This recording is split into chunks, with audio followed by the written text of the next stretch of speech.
What's good, good people? Big Ant here, and today I want to bring awareness to autism. Quick shot. What is autism? Well, according to the National Autistic Society, autism influences how people experience and interact with the world. It's a lifelong neurodivergent disability. Autistic people are different from each other, but for a diagnosis, they must share differences from non autistic people in how they think, feel, and communicate.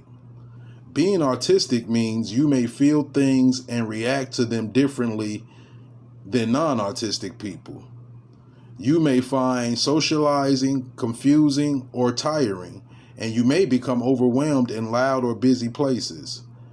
You may have intense interests, prefer order and routine, and use repeated movements or actions to calm yourself or express joy. So that's the National Autistic Society, definition of autism. I got a son, a 10-year-old son that's 10 now, that's on the spectrum. And that's pretty much how they consider autistic kids, is on the spectrum. So me being an autistic dad, I wanted to bring some awareness to this. So here's something that you guys don't know. Well, also you didn't know Dante, was dealing with autism. But so my 10-year-old son Dante, this is them, I think, at the age of 3. He's a twin. Dante's the one that's on the ground with the the lighter skin one. They're fraternal twins. So if you didn't know they were twins, if you looked at them, you wouldn't know. But Dante is also the oldest by 4 minutes. So yeah, my son Dante, probably at the age, I want to say maybe 2 years old. Yeah, 2, maybe 3. I think 2. You want to talk to Dendy? Check this out, guys. Now, this is my twins when they were 2 years old. That's Dennis. He's my non-autistic twin. But check this out. This is Dante. Bye. Bye. Bye. Bye. Bye. See? Clear as day. Bye. You heard him say it. He once was talking good. So, as you can see, at 2 years old, my boy was talking real good. What made us go get him checked for autism? He wasn't doing very well with it, even though he was talking good, as you can see in the video. Physically, he wasn't doing good. Like, his motor skills wasn't up to par. Like, he still wasn't really able to eat like with a fork or a spoon, right? Or like he was still crawling almost at that age. So we had therapists come in to help him with that. Then it was a company called First Steps that we were recommended by his doctor, and they came in and they helped him with his motor skills, with walking and all that. But they also gave him speech therapy. And it's like during the speech therapy, and a little older as Dante got, his speech started to digress. Like, he started speaking less and less. And one of the therapists recommended to us that we get him, checked out for autism, which me and my wife wasn't too surprised, because we knew definitely something was different about Dante. So with the therapist, recommendation, along with our own kind of worries, we actually, went to go get him checked out. And, come to find out, he had autism. So we moved forward from there. This is my boy Dante today. He's what you consider non-conversational. We say non-verbal, but he can talk. Like, if you prompt him to say certain words, he can talk. He's just, you can't really carry a conversation with him. But this is Dante currently today. Once we got the results of the autism test and realized that Dante was autistic, we enrolled him into ABA schools, which is a common school for children with autism. ABA standing for Applied Behavioral Analysis, which is the most common schools for kids with autism. Oh, what are some things that we deal with as autistic parents? Children with autism are very different from each other. Like one commonality that they have, or something they have in common, is routines. Like most autistic children has like something that's routine that they have to do all the time. So Dante has several of them, but his main thing is he has to have some type of phone or tablet, or he loves to listen to music on YouTube. So he knows how to get there no matter what the device is. Pull up YouTube and you give him the device, he'll be able to find his songs.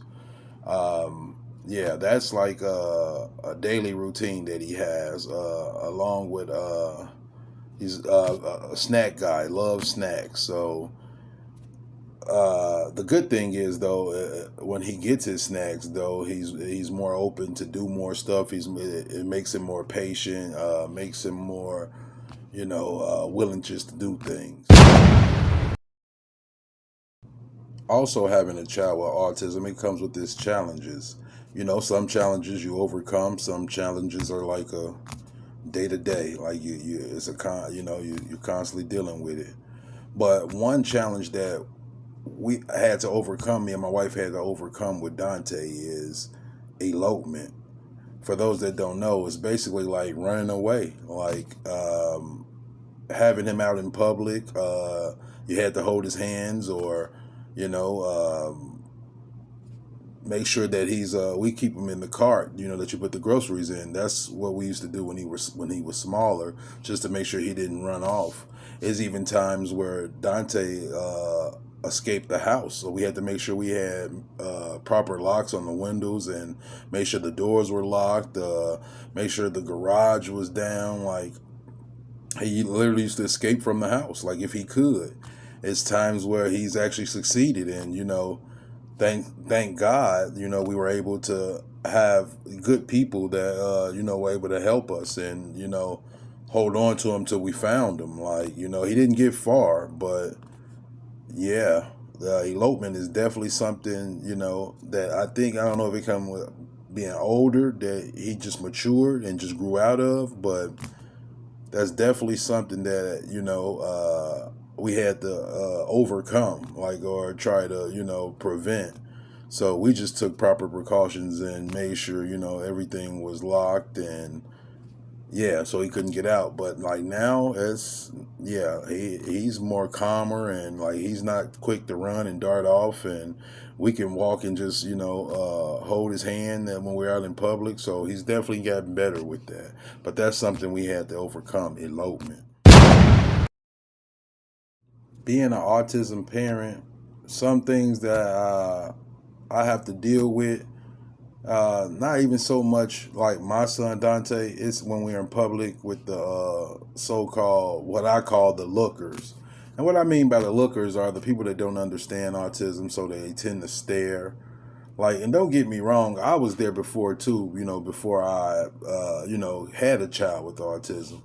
I used to see, like parents out in the malls or in places with the leashes on their kids, and I just, for the life of me, couldn't understand that.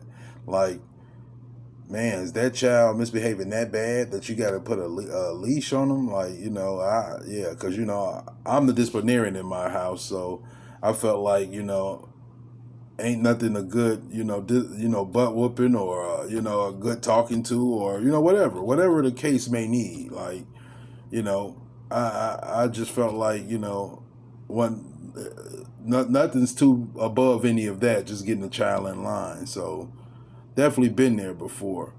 But until I had my own dealings with autism, like I say, I totally understand. But I never was a starer though. Like, I wouldn't stare. Like, I definitely would look, because I didn't understand like a behavior or something. But yeah, that's something me and my wife and my family deal with when we're out in public, because Dante tends to make noises, stemming noises, which not all autistic kids do, but a lot do, and they stem in their own different ways. Sometimes Dante hums, or he make little what I call his happy noises, or sometimes he wags his finger, like like this here. I guess it's just stuff that autistic kids do to just to regulate themselves or calm themselves down when they're starting to feel overwhelmed. So just the lookers. That's the one thing I say we have to deal with. Just being out in public is dealing with the lookers. So I share with you guys, just some of the stuff that I deal with as a autism parent. And at times, I may, feel a bit, kind of overwhelmed sometimes. But in one of my days of feeling overwhelmed, I came across this. Check this out. Give y'all an example of how crazy my life is right now as an autism dad, husband, caregiver, and entrepreneur. This is what my day was like last Thursday, October 24th. I went to bed at 12:45 a.m. after changing my mama for the last time that night. I was back up at 7:30 to get ready for work. As an educational consultant, I went and observed 3 teachers teach. Then I taught 44 students myself. Then I went home to see my wife and kids. I talked to my daughter about her day and about the WNBA. I put Mr. Bear in the tub. I stole away to make love to my wife real quickly. Then I bathed Mr. Bear and washed his hair, and then I brushed his teeth. Finally, I went back to my mother's house, and as soon as I walked through the door, she told me to come change it because she had a big blowout. I'm sharing this with you because I know I got autism families that follow me, entrepreneurs that follow me, caregivers, and I understand your plight because you got so much other shit that you also have to deal with. And I want y'all to know that somebody feels you, and I'm rooting for y'all. One. That's the brother First Letter. Man, after watching that video and the several videos of his, it helped me to see that like I'm not the only one in this autism fight. Like there's other parents out there dealing with it, especially from a father standpoint. Like just helps give me more just confidence to just deal with what's going on. Like and I can do this. So today I was able to I reached out to the brother and see if he could come on and talk to me and talk to us about some of the stuff that he deal with his son and autism. So I'll let you guys see. Here's his info. Is an entertainer and an entrepreneur. First Letter is the co-founder and owner of IG Entertainment LLC, the one-stop shop for Black culture. His diverse interests and talents shine through his music, his popular podcast, Put It On Something, and his short-form content. I'm going to let this sit here for a little bit, guys, just so y'all can see what all my brother got going on. First Letter, thank you for joining our show today. I know you got a busy schedule, so I appreciate your time.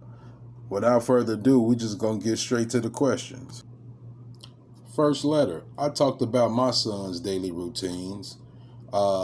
Is there any routines that your son does daily or anything that he has to have or do? Oh, yeah.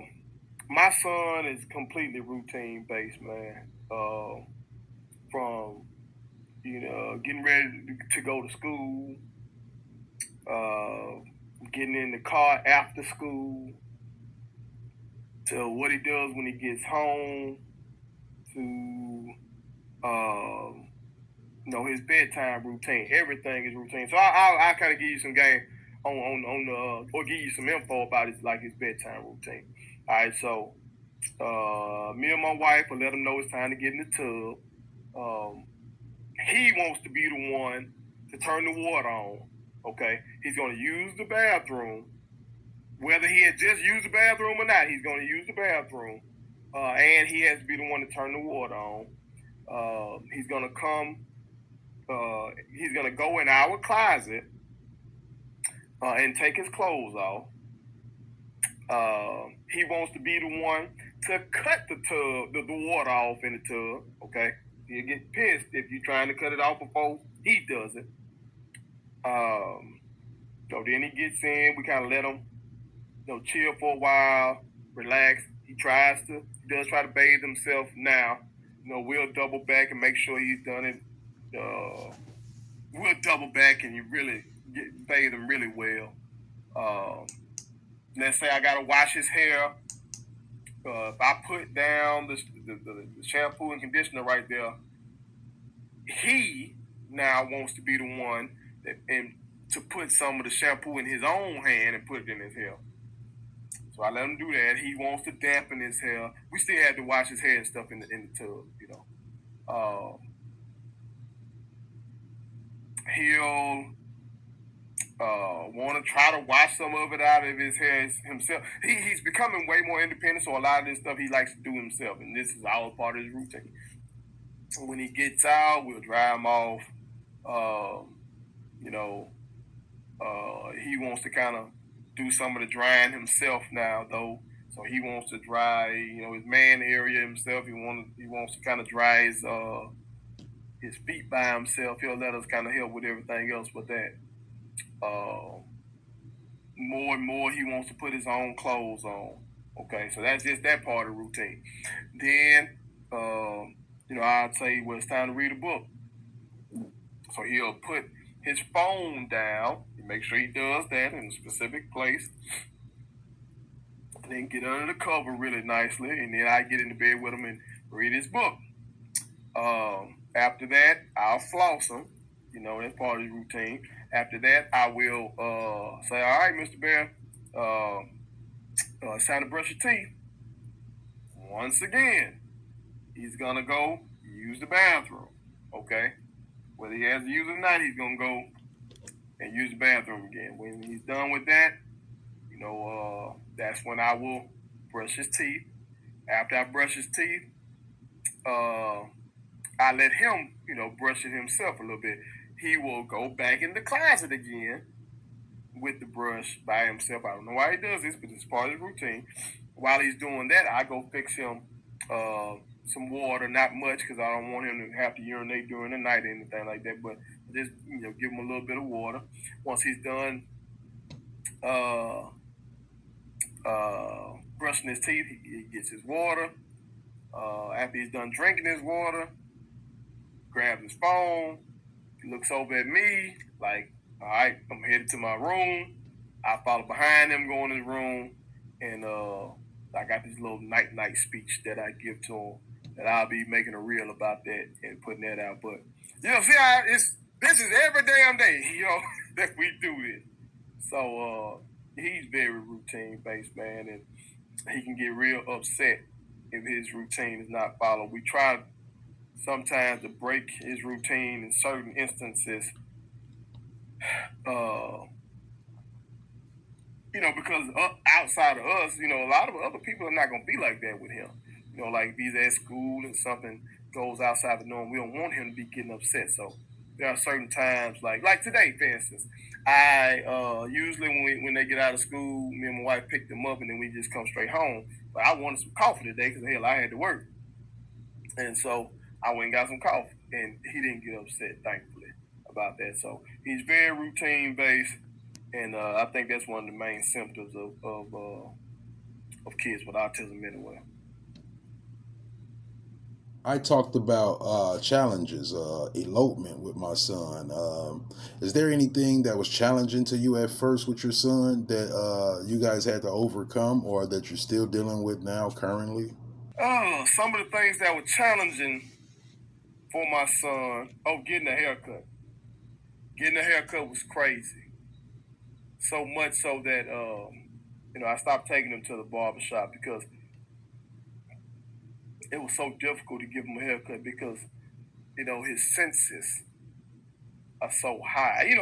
When you're a little kid, a lot of little kids don't like getting a haircut, but with my son having autism and his, the sound of the clippers, I think that might have bothered him. And then, getting a line probably bothered him, and just the whole thing bothered him. You know what I'm saying? So I started cutting his hair at the house. And I used to have to damn near put my son in a headlock to cut his hair. And that used to really hurt me, man. That used to really hurt me to have to do him like that, because I had no way of knowing if he even cared about his hair being cut like that. Like, we wanted his haircut. You know, he's going to school. We want to make sure he looks his best and everything like that. But from his perspective, we didn't. I didn't want to be hurting my son just for looks. You feel me? But he overcame that with time, you know, and just doing it more and doing it. And it got to the point now, man, when it's time to get a haircut, you gonna sit down and do his thing. You know, one of my young boys comes to our house periodically, and he'll give me like a professional cut. He's a licensed barber, and he'll, you know, hook both of us up real good, make sure our lines real crispy. And when my son sees him, he knows to go sit down and he ready to roll, you know. And so he overcame that. Going to the dentist was tough. I used to have to sit in the dentist chair with him and hold him, use all my strength. My son is a strong cat, so I used to have to hold him to allow them to do what they needed to do. Now it's light work for him when he goes to get his teeth cleaned and everything. Like, he's never had a cavity, thank God. You know, and that was something. Brushing his teeth. At one point, he wouldn't let us brush his teeth. He would do just like that and refuse to open. Then, when he finally did, he wouldn't let us get down low, you know. But eventually, that got better, and so we were able to take better care of his teeth. And, you know, and again, going to the dentist has become easier to the point where now we're finally able to get him some braces. And he took that like a champ, you know. We just got the top part done, but, you know, in the orthodontist wanted to be kind of careful, so he just did the top, see how he dealt with it. But I think my son could have got the top and bottom that day because he really was doing so well. So those are just a few things that, you know, were challenges that he's overcome. I talked about the challenges of, you know, people looking and staring out in public. Is that something that you guys deal with? When we're out in public, the main thing that I worry about is something happening that harms him, that triggers him. So like people coughing bothers him. Now, of course, we know that, so we'll hold our coughs. We'll try our best to kind of mute the cough or walk away from him. Or sneezing seems like it hurts him. It really bothers him. He'll get upset by that. We know that, but of course, the general public doesn't know that. So for instance, we were at I went to see my godson play baseball, his first little league baseball game, and I took my son with me, and, you know, everything was straight. You know, my son is not bothered by being around a lot of people, long as they're not trying to touch him or anything like that. But some cat, I guess, had a cold, and he was down here coughing, and my son was looking. He ain't turn up, but he was looking. And so I eventually just had to tell my brother, man, like, man, we got to go, sorry, you know. And we left, you know, to Matt. So that's the main thing I worry about, something triggering him while we're out. Of course, we get stares and looks, like if my son starts flapping his hands or start making some noises, folks will look and stuff like that. I don't know if I can cuss on your program or not, so I'm not, but I don't give a you know what about that. I'm so used to it. But my you know, my wife and my daughter still struggle with the stares and the looks and stuff like that. And that's part of the reason why I do autism awareness. You know what I'm talking about? So people know more about the condition. Maybe if they see my son flapping his hand, or any kid out there doing these things, or adult doing these things, somebody stimming in public, you might say, okay, that person has autism. And stop staring at them. You know what I'm talking about? It's a human being just like anybody else. You know, they just have a condition that, you know, makes them do these things. So of course we deal with that. But the main thing that I worry about is something triggering him, you know, and when we're out. First letter, man, I want to, man, thank you for taking time out your busy schedule, coming in helping me on the Quick Shots podcast bring some awareness to autism. I just want to tell you, man, keep making those videos, man. Keep doing what you're doing. And man, I watch you, bro. And one time I would like to try to chop it up with you about sports too. Me and you share a lot of the same takes. I watch more than just your autism awareness videos, bro. So yeah, hey y'all, go follow that brother, man. It's real good content over there. I am a very, very, very busy man. You know what I'm saying? But like I told you, I wanted to do this and make it the best quality possible. I didn't want to just film it on my iPhone. You know what I'm talking about? So, and I wanted to use my mic, make sure the audio is really good. You know, that's what I use on my show, my podcast. So, I had to get me a new interface. So, I just got that last week, and I forgot to film this after I had filmed my show last week. So I wanted to make sure I do this. So, I appreciate you having me on, dog. To check out more First Letters content, go follow him on Instagram. Thank you for tuning in to the Quick Shots podcast. Please like, comment, and subscribe. And if you know somebody who's dealing with autism or have an autism story, please share. Thank you.